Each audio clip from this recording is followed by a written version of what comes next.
Hello students, today we'll learn how to write like toppers.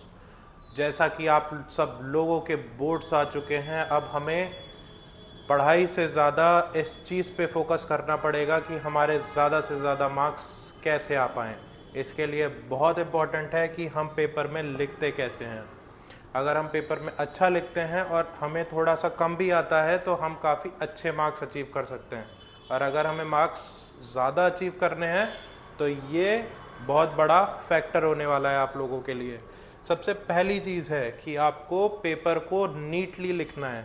अगर आपकी अच्छी hand writing है तो बहुत अच्छी बात है, अगर अच्छी हैंड राइटिंग नहीं है तो in that case you should write in a big letters. इसका मतलब ये है कि अगर आपकी हैंड राइटिंग थोड़ी छोटी है और थोड़ी ख़राब है तो आप उसको बड़ा करके लिखें।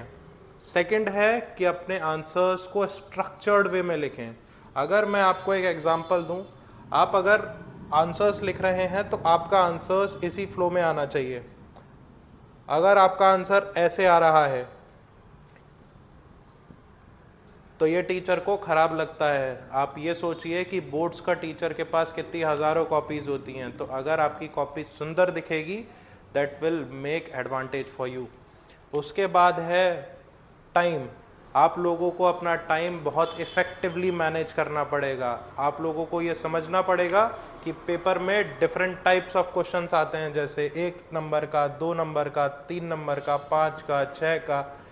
उसी के अकॉर्डिंग आपको उसमें टाइम डिवोट करना पड़ेगा। इसके लिए इम्पॉर्टेंट है कि आप सैम्पल पेपर्स की प्रैक्टिस करें with in a given time frame, जिसमें आपको कोई बीच में डिस्टर्बेंस ना मिले। नेक्स्ट है usage of diagram, graphs and formulas.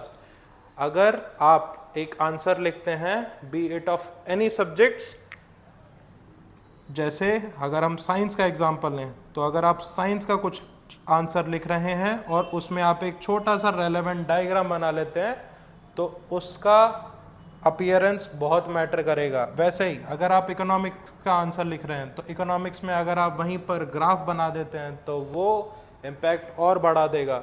उसके साथ साथ अगर आप कोई इम्पोर्टेंट पॉइंट लिख रहे हैं तो उसको अंडरलाइन करें, पेंसिल से अंडरलाइन करें, जिससे टीचर की निगाहें सिर्फ उसी पॉइंट पे जाएं।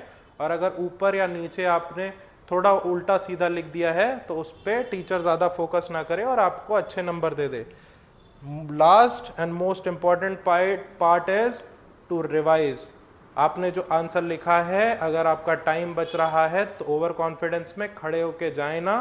अगर आपका टाइम नहीं बच रहा है तो अंडर कॉन्फिडेंस में पेपर खराब नहीं करना है। In that case, try to revise what you have written if you have time.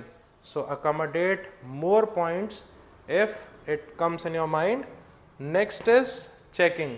अगर आपको ये लगता है कि आप 5 क्वेश्चन कर रहे हैं 1 2 3 4 5, फोर्थ क्वेश्चन आपको नहीं आता, अगर आप इसको पेपर में ऐसे बॉर्डर करेंगे तो टीचर शायद आपको टोके।